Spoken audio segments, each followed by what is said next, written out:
So they get one of Adam Sandler's friends saying the N-word, like on camera, or he gets like arrested for it or something like that. Wait, he got arrested for saying the N-word? He got arrested. He was in like a hotel in Santa Monica and he was drunk. I don't think that's... And then he didn't get arrested for saying the N-word. He was like, he had a hotel in Santa Monica. He was drunk. He said something. And part of the thing was he said the N-word. Okay. Yeah. So TMZ gets him on camera. He's leaving, right? Maybe he might even been like walking away from court. And he's talking about the thing. He says, Suge Knight told me I could say the N-word. He says, Suge Knight, because, you know, he's hanging around in Hollywood and stuff like that. He says, Suge Knight told me I could say the N-word. So what's this? TMZ gets Suge Knight. We get Suge Knight and we ask Suge Knight, we say, hey, so-and-so, whatever this guy's name was, I can't remember his name. He goes, so-and-so said that you said that he could say the N-word. Oh, Suge goes, yeah, I ain't got no problem with it. Suge says, to me, nigga, that means more to me than African-American. Like, nigga is more, that means black more to me than African-American. We have the video. TMZ runs a poll on the website. Oh, it's like... TMZ runs a poll on the website. The poll is, what is the term that should be used for African American, for black, nigga or African American? If I'm lying, I'm flying. Do the Google right now. If I'm lying, I'm flying. Do the Google right now. I come back to work on Monday. I'm like, yo, I'm not in Friday when they publish the weekend and the polls and stuff. I come back. I'm like, Monday. I'm like, are you fucking kidding me? Like, what the hell is going on? And after years and years and years of that, of fighting them battles inside the office, this numbskull comes in there and says that we are partly, look, right here, look there. TMZ right there. is seriously asking how to refer to black people. Refer to black people as African American or niggas. That's a real story.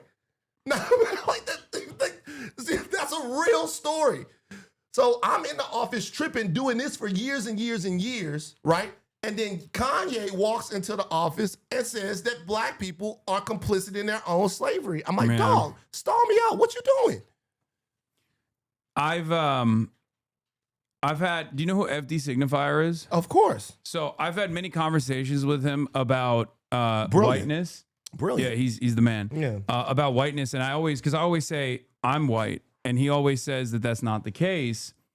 And the last 2 years is the only time. Okay, it's 3:30. Oh, it's the holidays, man. Okay, it's the holidays. But the only time where I've here you can put it. That's what I'm talking for me. about. And you're gonna swig off the bottle. Yeah, man. Come on now. If we gonna talk about the community, you gotta get some of the community in you now, Hasan. All right. I mean, sure. There you go. But cheers. Cheers. Drink responsibly, everybody. Happy holidays. But I've told FD Signifier, like, I got the point that he was making. Oh God, Ethnic Santa is nonstop dancing behind me. I did see that you got the Black Santa. Yeah, this is that's pandering. This is no. That's pandering. No, my nah, that's pandering. You gotta do better than that. That's okay. No, it's a tradition. It is? Yeah, I had my brother tradition for you to make this nigga dance for you for like the entire. yeah. Look at him back there. Does he get a break? He got benefits? No, he gets no benefits. Cool. No, what happened is my brother went to Home Depot one year, and they had run out of all the Santas, and he was like, "What is ethnic Santa?" They had they said ethnic Santa. They didn't say Black Santa. Right. But it was obviously not this Black Santa, but it's a different Black Santa. But yeah, I had the ethnic Santa from Home Depot the first time I ever had Santa Claus behind me. Right. And then since then I sold. Now it's getting really racial for the IDF, but it wasn't the IDF for Israel. You did what? Immunodeficiency Foundation. Oh, because shit. he was such a pivotal I knew he was fixture. the deep state, bro. I knew this whole time, bro. Because it was such a pivotal. I knew it, bro. Because it was too good. It was too good to be true, bro. Yeah. It was too good to be true. I'm digging my grave. GQ model socialist was too good to be true. I knew they sent you here, dog. Yeah, so we were fundraising for the Immunodeficiency Foundation, and I to a fan, I sold a staple of the stream to fundraise for the Immunodeficiency Foundation, so we had to replace them. Does he have a backstory? No, aside from the fact that it No, was... no, man. Like, when I have something like that, I'll normally give that character a fictitious backstory. No, I have not given him a fictitious backstory. I feel like it's just, he's just ethnic Santa. But like, there's a reason why this Santa is in this house right now and not out delivering. I feel like I'm a little too Caucasian to be making up stories about why a black man is dancing behind me. You got him dancing, so you need to give him purpose. I feel like I don't want to give him too much. Dancing, just I give don't want to give him too much purpose. lore. But so in this entire deal, this is kind of the culmination. Yeah. Like Kanye is I'm not just hurt, but like I'm legitimately embarrassed by Kanye. Like Kanye, I've been Republicans not fighting whatever. I wasn't like a freedom fighter in the office. It wasn't that type of situation. I got along with a lot of my coworkers, and my coworkers were fine people. But in this situation, I'm like, don't come up in here and say this shit in front of them. Yeah, no, the reason why I was talking about FD is because like I had been banned for calling someone a cracker ass bitch in the past. Okay. For anti-white racism. Okay, yeah. Which was ridiculous. It was like, you know how conservatives are. They were looking for a reason to they were like, double. oh, so much outrage. This guy's so racist, whatever. Right. So, and I can confidently say it now because it doesn't matter. And it was silly, and everyone understands and recognizes it as silly back then. But basically, for that reason, I was telling, like, I would always say, like, I'm white. What the fuck are we talking about, right? Mm-hmm. And FD would always say, you're not. You're spicy. Like, you're spicy white. You're white adjacent. Mm-hmm. And these past 2 years, because I am Muslim, I'm Turkish, these past 2 years is the only time where people have called in the question. Because when I talk about trans people, I'm a straight, white, heterosexual, cisgender guy. No one actually goes, oh, you're biased. Mm-hmm. But when I talk about Israel, everyone's like, you're Muslim. That's why you're a fucking terrorist. You're a terrorist. You're a terrorist. You're a terrorist. So like, I've been hounded so much with that, with the implicit bias that people come in, that I was forced to concede to FD on that one, where I was like, you were right. I understand why. I understand how white people perceive me when I talk about this kind of stuff, as not like someone who has the capacity to be unbiased. Even though I am unbiased, I'm anti-genocide, right? So whiteness is both like a phenotype, but it's also like an ethic, right? And like a kind of not an ethic. It's a set of values, right? The way I view whether or not, because like growing up in Louisiana, there's not that much diversity, but if it was 1955 and I was walking to school and there was a group of white guys harassing me, if I would look at one of y'all and be like, what are you doing? Why are you with them? That to me defines whiteness. Like if you were with them, I'd have been like, y'all letting this guy run with y'all? Like, and he looks to me like he's a little, there's some grit there. Yeah. So, but anybody that would fit in with that group, you white. Now I don't really know that because whiteness is very elusive. Because I mean, I talk about this all the time, yeah. Because like a lot of the people that I worked with at TMZ were Jewish brothers and sisters, and they would describe themselves as white. And they would Jason told me to actually bring that up in the conversation where you were. Oh, okay, yeah. They would describe themselves as white people, and I would be like, oh, but I understand better now than I did then. Kind of the thing, but they would say, hey, we're straight white. As a matter of fact, we had one guy that kind of got in a little bit of trouble in the office for saying that there was a DNA link in some kind of way between Jewish people, even from all around the globe, right? For worldwide Jewry. I don't think they liked that he said that. But so if you describe yourself as white, you're certainly white. Yeah. But phenotypically, if you can pass and use the privilege of whiteness, you're probably white. Yeah. And that's why I always say, because I think it's ridiculous if I were to run around, especially during like peak woke, if I were to run around and be like, I'm POC, I'd be fucking ridiculous. Like I'm pasty as shit, And I do have that privilege, and I recognize that, I try to use it for good.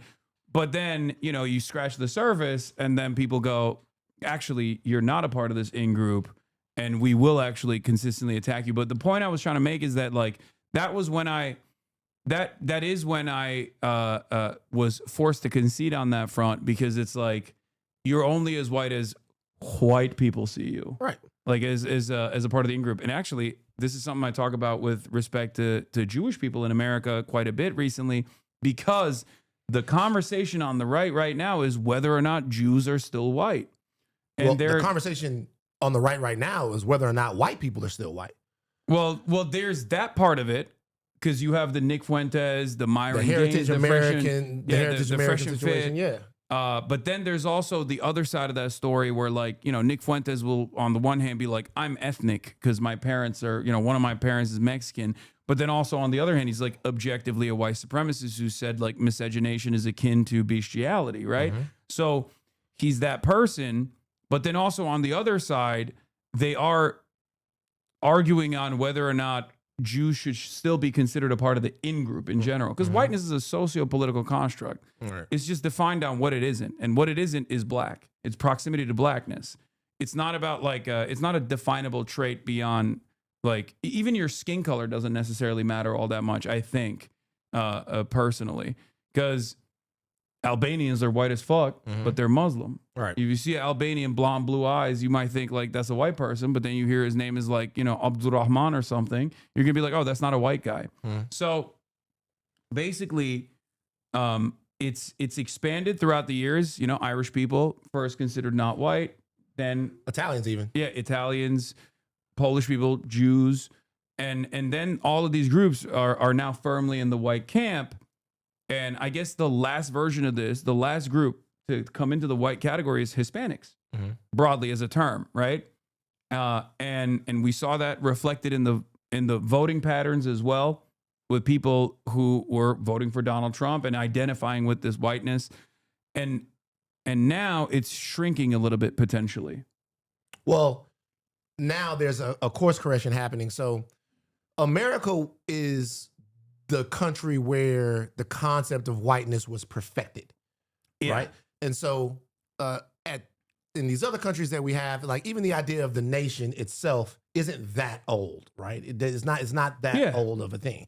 So national sort of separations and things like that exist in Europe, and you had cultural things, you had all these things that made them. But when you came to America, it didn't really matter as much if you had French heritage, Anglo heritage, if you had Irish heritage. After a while, it did it in the beginning. In the but beginning, it did. In the beginning, it did. Because then you became white. Well, because America was still perfecting the idea of whiteness. Whiteness meaning the club that you have to fit into to be deserving of America's abundance. Yeah. Like you are not the wretched of the earth. You are not the people that can't come into the club. Yeah. And that expanded and that expanded and expanded. And part of the reason why it expanded is because different groups started having different levels of success in America. So if you become a rich Irishman, well, then you graduate into whiteness. If you become a rich Italian, then you graduate into that. In order to, like the Irish literally, in order to be a part of that, straight up turned around and became cops. Right. It was because police for that reason. They had to sort of validate their existence in the country. Yeah. The only people who are never going to be a part of that construct are black people. Yeah. Black people are not going to be a part of that construct. I knew people, I met a lady in San Antonio years ago, and I asked her, what her ethnicity was, and she said, I'm Spanish. I was like, oh, so, lots of Mexican people in Texas. She goes, no, I'm not Mexican. She was like, I'm Spanish. Meaning, exactly. Like these people I'm European. I'm European. Like I'm European. Like I'm Spanish. I'm like, oh shit, I'm starting to understand that. So there's racial, cultural, all these things, but blackness is really defined. Whiteness is really defined, and the central question of America, in a lot of ways, is who is allowed to be white.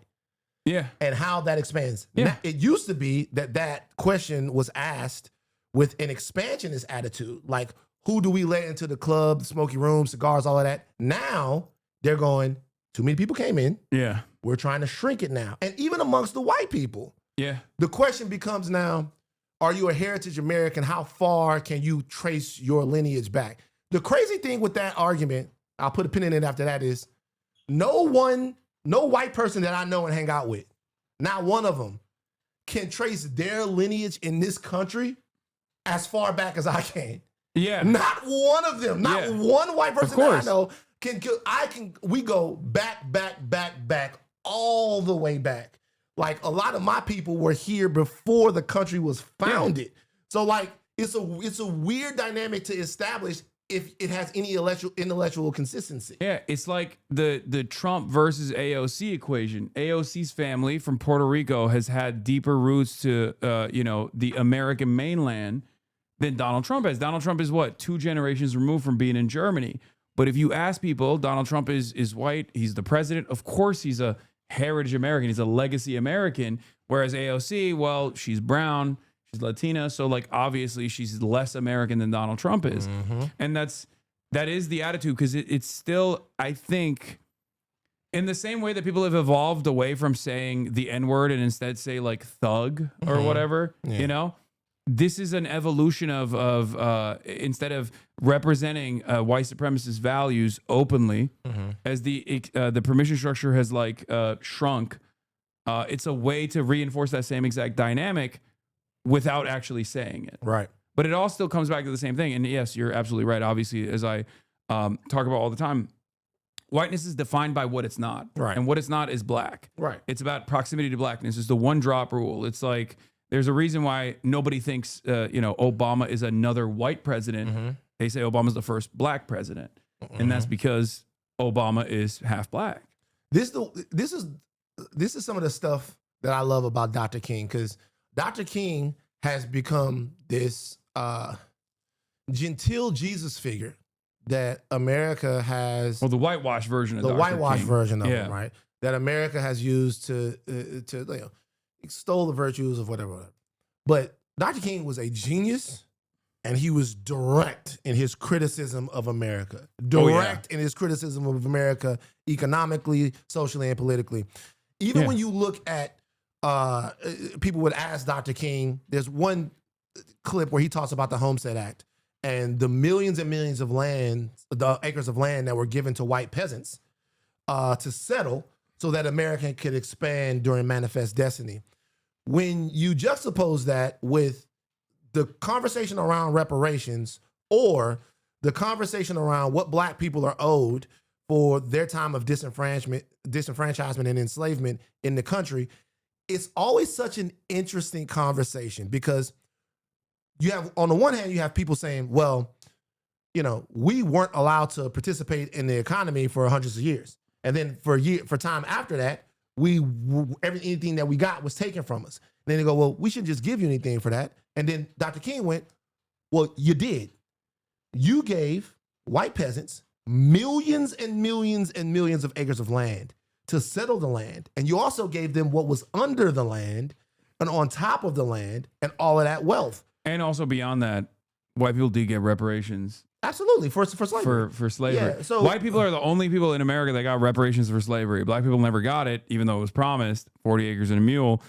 White people were given reparations for the loss of the loss of commodities, to refer to people in that way. So the critique is actually deeper.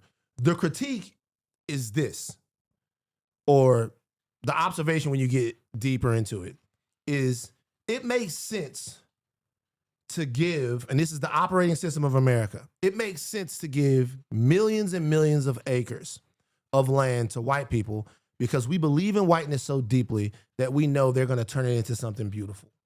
It doesn't matter what you give, what has happened to black people. We don't want a nigga having shit. And it doesn't matter if it's owed. It doesn't matter if it should happen. It doesn't matter what went on. There's no amount of anything that it denotes investment into black people, black America, or anything, because they're here to be under the thumb of American whiteness. Yeah. There's also the other side of this as well, which is like not that it's the main point, but white supremacy is such a powerful motivator. It's such a powerful galvanizing factor that it actually ends up causing white people to advocate against their own best interests. Certainly. And that is the side of this equation that a lot of people don't understand. Lee Atwater, famously in the Ava DuVernay documentary, she highlighted this, had talked about how the anti-welfare programs were actually the anti-welfare programs and the advocacy against anti-welfare was actually a concept of anti-blackness that white people got on board with. There is this There's this difference in opinion that I have with some other people, though. I do think that people in positions of power that don't want to have any welfare whatsoever for the working poor, whether they're white or black, will utilize the divisive but very successful technique of saying, well, black people are taking advantage of it in an effort to get poor white people on board to advocate against their own best interests. Well, I think it's a tactic. I think it's a very direct. I mean, Hasan, the southern part of America chose they chose poverty. Yeah. No, Like, exactly. When confronted with even Obamacare, like they chose, like the southern part of America, they chose poverty rather than community or sharing or investing into this. The thing that I say, even Obamacare, like there was 20 red states that had denied expanding Obamacare at the time. The real reason why was because they didn't want, the real reason was still obviously deregulatory. It was still at the behest of private insurance. But the way that they sold it was Obamacare is bad because Obama's doing it and he's and black. it's for black people. Yeah, and it's for black people. And the Obama phone, like all this Obama other phones, shit. Obama card, all of that stuff. Yeah. The way to make people turn on something that can benefit them is to play to their inherent bias and the American dogma of who should be winning in this country. The moment, telling you, man, the moment somebody starts to come up that's not the chosen group of the country, the people that wield the power go, look what's happening. Look what's happening. All of your ancestors were on the Mayflower, and these people came over here from Africa in a drop-top 6'4", 1984, and they're taking all the jobs. Yeah. They're taking all the jobs. They came up from the border, right? And they're taking all the jobs. Like the stuff that was meant for you is now going to them. Help us stop it. Don't worry about the fact that you're going to fall off the subsidy cliff, right? Yeah. You're not going to be able to go to the doctor. Just, pray to President Trump. Maybe look he'll to how cure your glaucoma. Look to how white people live in like West Virginia. There's no McDowell County, worst county in the whole. Yeah, there's no fucking access to healthcare whatsoever. Like rural hospitals are pulled out completely. They're drop shipping healthcare from organizations that normally work in like underprivileged parts of the world, like Africa, where they go to West Virginia and open up dental care in a fucking stadium. Like they have philanthropic organizations working inside of the wealthiest nation on the planet where a fuck ton of white people live, right? And people still don't get it. People still don't understand it. And they still lean into the racial narratives where they think like, oh, the undocumented migrants are actually stealing from me. It's a very successful method, and I don't know how to really tackle it, but I guess there's you continue to have the conversation with America. You have it in good faith, and you have it bold, and you have it bravely. That's all you can really do. What I don't want people to do is to live their whole lives wrapped up in who tells them that they're not human. You can't do that. What you do is you go out, you build solidarity, you build family, you build friends, you build networks. You go out there and you get what you got to get. I got a question for you, a really important question. All right. About this whole thing. How many times would you estimate in your life that you've said the N-word? Give me a number. I have no idea. Like just okay. So I'll tell you my story about this. Okay. I don't know if I've ever talked about this on stream before. I probably have. I probably have in the past. So the chat. Me and my in the chat. I want y'all to put they're saying he has numbers in the chat. How many times no. It's more than you would think. Hold on. Well, let me explain. Right. So growing up in 1,200. Growing up in Turkey, I was obviously fascinated with American culture, which is black culture. Oh shit, okay. Exactly. Bro, 50 Cent. Okay, you want to know what the Jay-Z? No, it's even lamer than that. Who?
emotionally hurt. I'm trying to find what do I say to let everybody in this room know that they can't say the shit that he's saying. I mean, you can say it, but that none of that is what we believe. So I'm in real time trying to decode my brain while he's doing what he's doing right now. Yeah. No, yeah. It's it also gives white people the permission to lean into the things that they already kind of believe about whatever Kanye is saying here. So then it also undermines progress in that regard as well. And I think you identified that, though. You were like talking about how you're out of touch. Like, you can be sheltered from the violence that these words invoke, but regular people can't. Like, regular black people can't. So it's like, so when I was at TMZ, you watch Adam Sandler movies, right? yeah. I mean, he's not I'm not the biggest fan of Adam Sandler, but I liked what was it? The 500 First Days. That was fine. That's the one that you go to? Which one's the one where he was like really rich? I really like that one too. Talking about Mr. Deeds? Mr. Deeds. So you don't fuck with the Waterboy, Billy Madison? No, I didn't grow up here. I grew up in Turkey. Oh, you grew up in Turkey? Yeah. So was there like a Turkish Adam Sandler? Not really, no. Nah, what was the comedy in Turkey? What was it? There's a guy named Cem Yılmaz. Oh. But I do love American comics. It just wasn't Adam Sandler for me. All right, so Larry David. I love Larry David. Okay. All right. The only thing I could say about like my opinion shifting is probably on Dave Chappelle. Dave Chappelle. I fucking idolize Dave Chappelle so much. Yeah. Like, so much. Right. So Adam Sandler puts all of his friends in the movies. I know y'all all know that. The chat probably knows I know that too, yeah. All right. One of Adam Sandler's friends, the guy with the dark hair, I can't remember his name. TMZ got a video when you talk about giving white people permission to say something. And this is this is not me necessarily shitting on my time at TMZ. Was it Rob Schneider? Nah, not Rob Schneider. It was the other guy. This was like one of his friends. Like, I can't even remember the guy's name. Like, my time at TMZ was fine. I had made a lot of friends, learned a lot, the whole nine. I'm not too good for TMZ, the whole nine, not doing any of that. But I will say this. So the best player in the entire league. Yeah, they call me the Turkish Jokic. That's what they say. Look, they're claiming I can't hoop. Okay, hold on. We need to see some. Do you have video of you hooping? Yeah. I got you. Hold on. Here. Where is it? How Hasan shined in the Creator Basketball Tournament. No, I know, but I want the original video. But who you out here playing against, though? That's the thing. I was playing against. You'll see. Hold on. I'm going to show it to you. I'm going to show it to you. Hold on. Oh, here's the video. I brought 16 of the biggest creators who hoop for a 1v1 tournament, and the winner gets $10,000. Let's go! Wow. And the first matchup is... Drum roll. Cash versus Noah. Do you know Cash Nasty? Oh, your brother. What, he was with Nick Briz? I don't know. He wasn't Cash Nasty one of the guys? When the pandemic happened, I got hooked on these crazy street ball games. Oh yeah. With those guys. I don't know about the other guy, but he was one of the guys. I think Cash Nasty was. He probably was. He wasn't with him, but he had a beef with Nick Bricks or Nick Briz or whatever. Nick something Briz? Like that. I don't know. You know that guy, the guy that like he dunks like the white guy. You never see this crazy street ball like they go to these. Like, hey, we're going to Baton Rouge, like crazy. Wait, are you talking about the guy who looks like Ninja?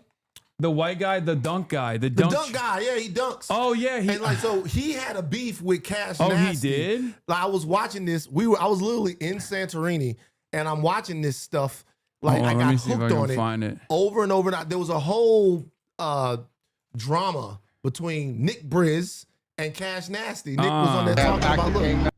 I think. Wait, maybe this is a different white guy actually, because the one I'm thinking of is the one I'm thinking about is a different white guy.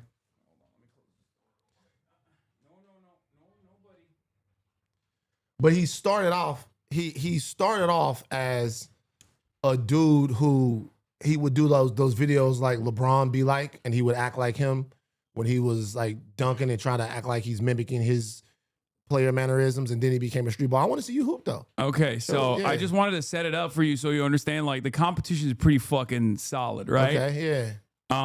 Where's the first I game? got refs. Oh, here. This is my first game. That's you. All right. Let's see. I think. Oh no, J-Dub is there too. No, that's not me. That's J-Dub. I don't know why I thought that was me. That's crazy. I wish I could play like J-Dub, right? You might have seen him. Yeah, I've seen him. I've seen a lot of these basketball. Yeah, they're all pretty big basketball creators. So, but like there were actual ballers, like actual hooper creators. Yeah. And then there were people like myself who aren't like hooper content creators at all. But you right? But you play. But we like kind of play. Some of the people don't even play at all, honestly. Like I feel like Jesser brought us in just to get us to be dominated, right? But then you. Oh, here it is. So this is my first game. Hudson versus Hasan. All right, look at this guy. He looks. I'm so scared. He's scared. You got the final matchup of the first round, so neither of you post basketball like content, but you both hoop. So what's your experience? Compared to this I played it. right? Yeah, he don't hoop either. What the fuck is going on? So I don't think he hoops. I don't think he hoops either. Like, he looks like one of the disaffected males that is trying. He looks like a groiper. Like what? Oh, like, damn, no, he was really nice. He's like 16. He's a really nice guy. He's a YouTuber as well. He's I forget, but he's a YouTuber. He Middle was really, school, really nice. and that was the last time he looks kind of tall. He told me he was a fan. Played in the league, but you know, I see what you mean, though. I think I got this. I'm gonna make sure he looks like straight out of TPUSA. Okay. Like, Oh damn, he's going all the way. Pro-life. All right, yeah, bro. I hope not. I'm nowhere near as confident as Hudson is. I'm an old man. I feel like they brought me out here specifically so like, you know, they could do some dunk compilations off of like a person that at least is comparable in size to like a Chris or a J-Dub, but I do hoop. Like what's the pitch? What do they say? Oh, I've known Jesser for a minute. So he was just like, bro, I want to do like this one-on-one competition with like, you know, a prize or whatever.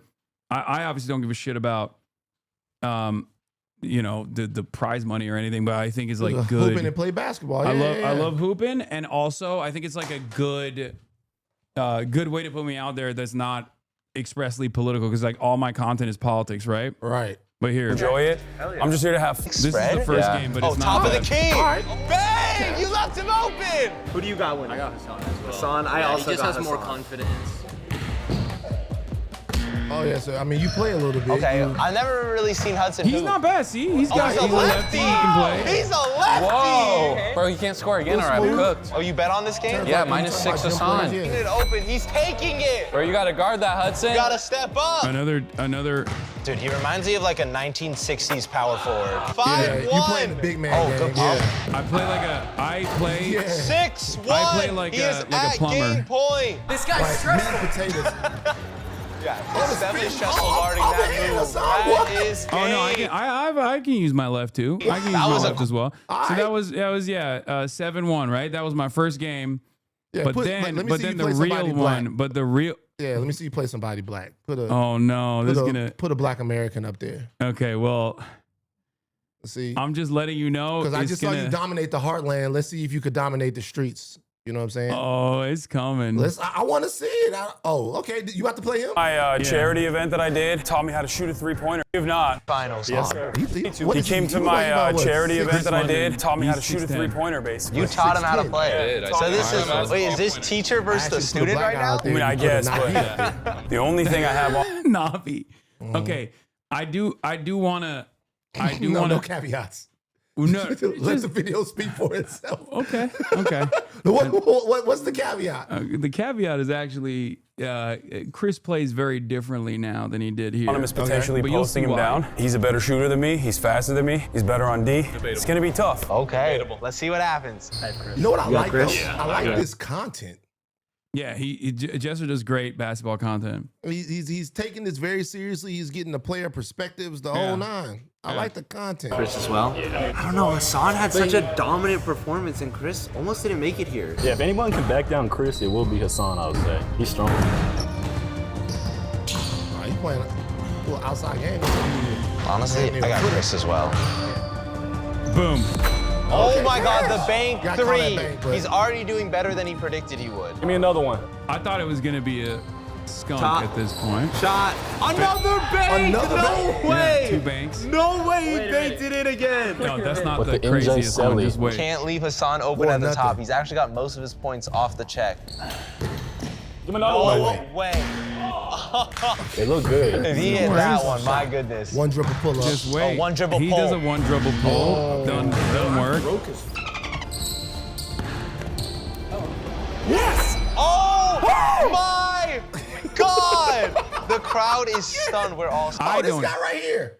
I see this guy playing in the one-on-one stuff all the time too. Yeah, he's a fucking demon. Yeah, but he was like a D1 player or something. What's his name? Yeah, he was actually, I think Friga. So he was actually, Friga. I think he was D3, Okay. but he's much better as a player now than he was in college. Oh, okay, yeah. Because he like never stopped playing, and I think in COVID he started popping off. He is a demon. He is one of the best players I've played against. I would say J-Dub too, but like he definitely Friga. Stunned right now.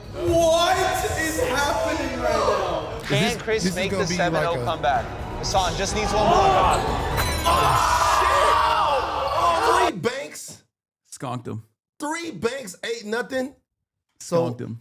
So I mean, what happened to this man after this? Like, wait. So This was like Chris- a long, drawn out So him Chris and Bears went, type deal. So Chris went from this point on into a training arc that other people have informed me is so insane. Right. That he went back to his roots. Like he did like a Naruto style training arc, and he's like Wemby out there now. He's doing logo threes. He's shooting like half court shots, making them at like creator games that they've been doing. And he's been demanding a rematch nonstop. And you're not since giving then. him. But I can't because I keep getting injured. I keep getting fatter and fatter. I haven't like played it all, so I feel like it's not gonna be like a good enough game for him. But my point is, he literally since that like a couple months after that, he hit me up and was like, "Yo, when are we playing again? When are we playing again?" We almost had one. We almost had a rematch, and then I was traveling too much that I've just been ducking him. Yeah. And now he is just insanely good. Okay. But you know what you gotta say. What you gotta do now, right? Just keep ducking him. No rematch. No. Don't duck him. Look into the camera. No rematch. No. You had your chance. No. You had your chance. I love Chris. He's the man. I'm sure he's a great guy. No. But you got to ask yourself this question. He's What good does it do for you to go out now and get your ass but bust? respect. Respect to him? Well, just you're doing it right now. You're admitting that if No, y'all played, he'll probably bust your ass. But what's the point of doing it? He's such a sweetheart. I will one day when I'm confident. I will one day. You waited too long for the rematch. This shit's gonna be like Tyson versus Paul. Yeah. That's crazy. Tyson versus Paul. I don't know who Floyd the Tyson and who Mayweather. the Paul is in this situation. Well, you're definitely Jake Paul in this situation. but Jake Paul won. You're definitely Jake Paul in this situation. So look at his face. 0! Hey, he's taking his win on. No, He's not tripping at all. No, Like, he's a not- sweetheart. He's a Oh, sweetheart. okay. He's And also, let's be real. So, all right, what were the rules in this? Was this 3 dribbles? Was this like? No. Was there any? So this was No, okay. unlimited. So unlimited. So he chose to play a perimeter game that allowed you to kind of because he could have like took a couple dribbles. I was putting up a lot of 3 points even in the past game, and even when I was like warming up. So he did undermine my outside game. How far did you go in the tournament? After this, I don't forget what point I got to, but I played against the guy who got second place after this, and I of course I played against J-Dub and he cooked me. Hey, well, let's see if you can get that 10K. Yeah, see, after this. Oh, that's his shot. Goodness. Oh, you was tired too. Chris, You was all on the same day? don't feel bad. Oh, man, it's just like, J-Dub not playing. it's not making me feel better. Top. Yeah, J-Dub starts off He looked what, 2-0. 6'6", 6'7"? Oh, wow. But I was like, I got my hand on him, and he's letting me. He just wasn't dropping. How at do you that point. feel right now? That is tough, bro. Chris, stop. And then also, Gotta hit one. this is Just you hit coming one, off an please. upset. Yeah. So coming off of an upset. Another one. Oh, Please. there it is. There it is. That's my shot. 2 Hey, to switch 2. that one. That's insane. So He once you made feel like 1,000 these dudes are threes taking you in lightly? one or- streak. Back to back. No, he doesn't. Oh, if that went back to back, I could have won there too. I could have won there as well. That's crazy. What the fuck is going on, man? I'm just saying, a lot of these guys, what's all these notifications? I'm just getting. There's a lot of people coming over later for Christmas Eve. So I just wanted to see if there was anything of anything that was serious, family text messages, but it's fine. So, I saw that you having the whole family's coming over there. That's fun. Yeah. Don't let Van lie to you. He streams all the time on his show Tailgate. I set up his fucking shit. Who is that? I don't know. This person who's a 58-month subscriber named Mawala. I have no idea who that is. Tailgate is a streaming show. We stream on Saturday, but the streaming world is not anything that I know about. But I don't count. Does YouTube Live count as streaming? We're doing a live show on the stream. Yeah. I guess that counts. But as far as the streaming world of, yo, W's in the chat, yo, Subo, give me a dono and all of that stuff, I don't know that much about that. I just see other people do All it. right, so now that we saw my highlights, let's see one of yours. What is this? Oh shit. When you hear about This was like, I remember this. I remember this because this was I think it was like you were one of the first in mainstream media to just like straight up be like, this is ridiculous. Yeah, to Kanye, Yeah. But like it was also early on in this whole thing. So now he hadn't like arrived at his final form yet. Right. And he was doing the like, I'm MAGA, I think, or like he was. Well, remember he had a moment at a concert somewhere where he talked about the fact that he loved President Trump and he did all of that stuff. But like, I was in the office one time and Harvey called me over to his desk and he shows me that he had gone out to Calabasas and met with Kanye West. And I was like, why? And so then I came to work this morning, a little while after that, and I get to work, and when I'm coming in, Harvey goes, Kanye West is coming here today. And I was like, no, bullshit. No, hell no. Why? Fuck out of here. Why would Kanye West come to TMZ? And legitimately, 20 minutes later, he shows up with Candace Owens. Yep. I was about to say, Candace Owens was there as well. slavery for 400 years. For 400 years, that sounds like a choice. Shit. Like, you was there for 400 years and it's all of y'all? I Charles, think say what something. you're doing right now is actually the absence of thought. And the reason why I feel like that is because, Kanye, you're entitled to your opinion. You're entitled to believe whatever you want. But there is fact and real world, real life consequence behind everything that you just said. And while you are making music and being an artist and living the life that you've earned by being a genius, the rest of us in society have to deal with these threats to our lives. We have to deal with the marginalization that has come from the 400 years of slavery that you said for our people was a choice. Frankly, I'm disappointed, I'm appalled, and brother, I am unbelievably hurt by the fact that you have morphed into something, to me, that's not real. Jesus. Bro, look how much weight I've gained. What the hell is going on? Wait, what? No, what are you talking about? But look, this was crazy shit. By the way, this is cut up. There's other stuff in there that Kanye said that day that TMZ took out. Wait, I think they leaked it later, right? Or They tried to leak it later. I'm pretty sure because Kanye went on a Hitler thing here. Yeah. I'm pretty sure I saw this. But that got cut out. So I'm pretty sure I saw that, or maybe heard about it because I had friends that were working at TMZ, including your former producer. I think I told you this. Oh yeah. And what's really, the full length version is right here. What's really interesting about that is that I have a little bit of insider information on this because like he was doing the Hitler stuff with Candace Owens far before it became known publicly that he was doing like he was doing the Hitler pivot. Oh, he was at the office. Yeah. And this is what happened. So let me tell you exactly what was said. So I think the first time I heard about it was when he went to Africa, I think. And it was like with Big Sean. So he says before this, so he was up there going crazy for a long time. He goes, I love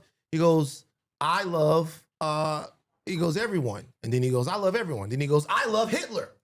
And there was a producer there named Evan Rosenblum. And Evan went, yo, that offends me, right? Yeah. So whatever, we get back to the office. The rest of the office is just transfixed, silent. When people have no idea what it's like for a celebrity of that magnitude to walk into a place like TMZ. Because remember, chatters, you're thinking about Kanye in today's understanding of like what he represents now. This is when he's like, this is like, if you think people were still saying, but he made Graduation like 2 years ago, 3 years ago, this was fucking in 2018. Yeah, he had just come off of tour and all of this stuff going on. He is the biggest thing in the world. He is moving culture. He is moving tennis shoes. He is moving everything. And this also is sort of at not the very beginning, but we're not as deep into Trumpism as we are now. Yeah. So as far as celebrities or well-known figures who have aligned themselves with the MAGA Trumpism movement, he was a bellwether. Yeah. And think about it this way. This is 2018, right? That's at this point 8 years ago. And 10 years prior to that, like he's close enough to the George Bush doesn't care about black people Kanye. Yeah. So like people are still thinking like, no, this is not, this doesn't make any sense. Yeah, I mean, not only the George Bush moment, because that moment in of itself, I'm from South Louisiana, so I was watching that when Hurricane Katrina was in my backyard. Like I'm still at home at that point. But Kanye's music, because of the intellectualism of, he has a great tribe. Kanye still has great people. He has people like GLC, like that have been around him for a long time. His mother was a brilliant woman. Everybody that you'll talk to that's around Kanye will tell you about how he was poured into by people that told him all about the world and stuff. So earlier on in his career, really all the way up through till things got a little bit commercial, Kanye wasn't just rapping. He was rapping about the state of the world and the condition of blackness and all of that stuff. Yeah. Yeah. So then this is like a big, like a huge pivot. Yeah. Big pivot in a way that like doesn't really make any sense. But I still think that like the person who, I mean, obviously he takes ownership over this, right? Like, of course I'm not like, saying, oh, it's like mental illness. There are plenty of people who have issues, right? Like mental health complications. They don't turn into being pro-Hitler or whatever. But I think if there is one person that you can point to that led him down this pipeline, I still think it's Candace Owens. Interesting. I think Candace Owens played a big role in this because she was the only person I can think of in his orbit that was already there. Because she was doing the white supremacist commentary as a black woman as a professional career at that point. She was 2 years into it. The only thing I would say is that I think she and a lot of other people, most recently before, he has the entire cauldron of right-leaning figures. He's got Milo Yiannopoulos, he had Nick Fuentes, he had Candace Owens, all kinds of people around him. Yeah, but this was before Fuentes. Way before. Way before that. Like way before. But right here, he put her on though. So Candace Owens, so Kanye was doing his free thought thing, right? Candace Owens was at some event somewhere. Maybe it was for, I don't know if she was with TPUSA at that point, or like what was the first group that she was with. And there were Black Lives Matter protesters that were there. And they stood up and they challenged her. And she said, hey, these people are reacting emotionally and all that. Kanye then put that out. He tweeted that and said, I like the way this person thinks. Yeah. So he had been on that a little bit before she got there. But I do think that what she helped do was crystallize and then distill for him a worldview that was grounded in whatever conservative ideals she thinks are important. All right, let's take a look at the extended edition here. Listen to this, please. 2 days before I was in the hospital, I was on opioids. I was addicted to opioids. I had plastic surgery because I was trying to look good for y'all. I got liposuction because I didn't want y'all to call me fat like y'all called Rob at the wedding and made him fly home before me and Kim got married. I didn't want y'all to call me fat, so I got liposuction, right? And they gave me opioids, right? And I started taking 2 of them and then driving to work. Look who's in the back. That's Charlie Kirk. Look who's in the back.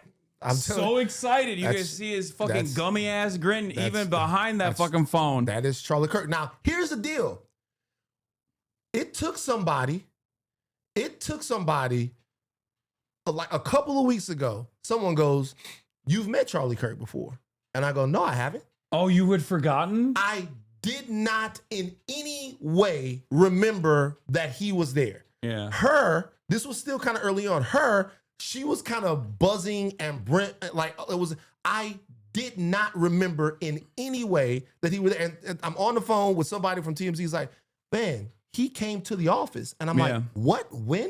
He's like, he was with Candace. It wasn't just Candace. It was Charlie Kirk as well. This is when he was my main number one op. Because we would debate at this thing called Politicon. Oh, I've heard of Politicon. And the second time I debated him at Politicon, he was wearing the Kanye the Yeezys like under his suit as a flex. Because at that point it was like, have we heard anything from Kanye West about Charlie Kirk? You know what? No, we haven't. I don't think we have. No, which is insanely interesting. The only thing I've heard from Ye is the insane, very weird video that he did with that one like Orthodox rabbi. Saw that. Where he was like apologizing to all Jews or something. It was such a strange fucking video. Yeah. It was the most like Kanye way to do to manage that conversation. Right, because if you wanted to actually atone, there's a normal, sensible way to come out and have the conversation. And be like, I'm sorry, whatever. Right, but he would do it in the most Kanye way that you would do something like that. Yeah, Rabbi Pinto, who also has like a, interestingly enough, also has a litany of strange associations as well from the Israel side. So there's some additional strangeness on his background as well that I dove into. To be able to sit here. But anyway, let's get back to Charlie on the opioids, Kirk. Right? Then my boy, and I'd always ask my boy, to hand me if it's, we on tour, give me some weed, blah, blah, blah. So he had to go give me the opioids.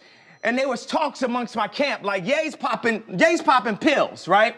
So when he handed this to me, he said, this is used to kill genius, right? So I didn't take it. 2 days later, I'm in the hospital. I was taking 2 pills a day at that time. When I left the hospital, how many pills you think I was given? 7. I went from taking 2 pills to taking 7. That he always has like, whether intentionally or unintentionally, great comedic timing.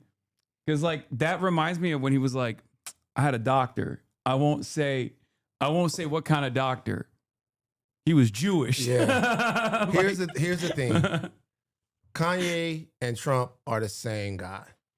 The fact that Kanye is legitimately charismatic, legitimately funny, legitimately commands a room.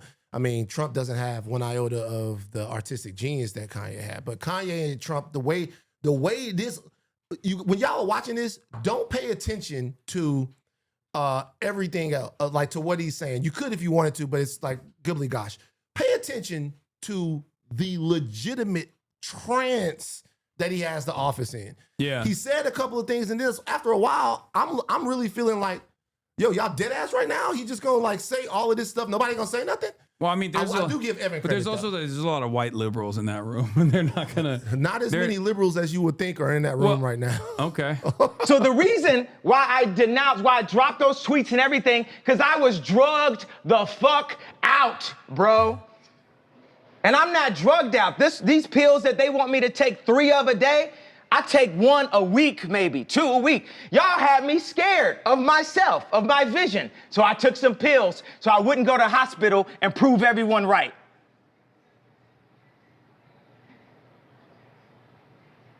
We are drugged out. We are following other people's opinions. We are controlled by the media. And today, it all changes. You got Tupac and Lennon in that hallway. Today, it all changes. For a second, I thought it was fucking. I was like, I did not see Lennon on the hallway. Yeah. It's not the Lennon I was thinking of. You were thinking about. We need to think how to think free. Yeah, I don't think Harvey is a big fan of Lennon. Yeah. We need to be free thinkers. Then we need to learn how to feel free. People say feel free, but we don't even know how to feel free or think free. Say what you feel, positive or negative. I just got off the phone with J. Cole. He said, how you feel when they said the Crips is gonna kill you? I said, man, That was the headline. But when they said they wanted to beat me up, I said, that's great. They're my brothers. They love me. They don't want nothing to happen to Ye. They just want to beat some sense into me. I love Daz. I love the Crips. I love the Bloods. I love everyone. How many people are Hold on for a feeling... second. Right That's there. where he says, I love Hitler? That's where he says, I love Hitler. Okay, so even Go back to cut, I love everyone. Cut. I love the Bloods. I love Hitler. everyone. How many people... Cut. I love Hitler. That's, it said, it says right there in the office. Say right there in the office. Look at Harvey. Look at Harvey's face. Yeah. But I will say this about Harvey. And I don't know this. I don't know whether or not Harvey was loving this or whether or not they were legitimately like Harvey and Charles on TMZ Live. Like, what do we do? Yeah. Like, what do you do? Like, he is up there to give an interview to them, and then he turns around and starts addressing the room. Yeah. People are feeling... How many people felt something that I said today? Raise a hand if you felt something that I said today. Candace. Oh my God. Charlie's not raising his hand. Charlie not fucking with it. Yeah, no, because he's too busy uploading the video being like, Kanye West, total domination of libtards in the media at TMZ. Is that Tim Pool? Do you feel that I'm feeling, do you feel that I'm being free and I'm thinking free? Yes. I actually don't think you're thinking anything. I think what you're doing right now is actually the absence of thought. And the reason why I feel like that is because, Kanye, you're entitled to your opinion. You're entitled to believe whatever you want. But there is fact and real world, real life consequence behind everything that you just said. And while you are making music and being an artist and living the life that you've earned by being a genius, the rest of us in society have to deal with these threats to our lives. Oh, you mean you and Kanye? Yeah, why it look like we could... I was still rocking the part at that time. Excuse the part, to deal with the marginalization that has come from the 400 years of slavery that you said for our people was a choice. Every day we have to walk into that truth while you choose to say things that, to be honest with you, dog, are nonsensical. You want to think freely? That's fine. I'll combat your free thought with my free thought because mine is grounded in a reality that I've been given and a reality that I'm going to change, but I'm not going to do it. He did not like that. Well, so this is what happens when I get so TMZ did me a little favor. I am rambling here, but this is gonna sound so lame. Y'all, I was so hurt. And let me tell you why I was so hurt. In this moment right here, this is me channeling a whole bunch of emotions in real time. Number one, I'm legitimately hurt. Kanye West was not just the biggest rapper in my life, he was my cultural mascot. Mm-hmm. In hip hop, a lot of times, Baton Rouge, you listening to the rap and you hear little messages in the rap and it's like, yo, if you ain't slanging dope, if you ain't thugging, you ain't shit. And you like, God damn, I'm not selling dope, I'm not thugging. Then a guy comes along who's college dropout, who's rapping about things that you can get to a little bit more. He's got soul in his music. He kind of was somebody that I related to and identified with. By the time I get to TMZ though, it's like 2011. And so by that point, it's the Kanye Kim era. So all of the decade before that Kanye was working and doing all of that stuff, he's a different type of celebrity now. And the office is taking shots all the time. I'm defending him all the time. I'm defending everything that Kanye West does all the time. So I'm thinking two things. Number one. You're dick riding a little bit. I'm dick riding. I'm dick riding big time. Number one. And by the time he gets here, two things are happening. Number one, I'm legitimately emotionally hurt by how he's acting. Number two, this motherfucker is embarrassing me. He's embarrassing me in front of all of these fucking white people in here talking some Hitler, slavery didn't exist, all of that. I'm looking around, they into it. I'm embarrassed and I'm emotional.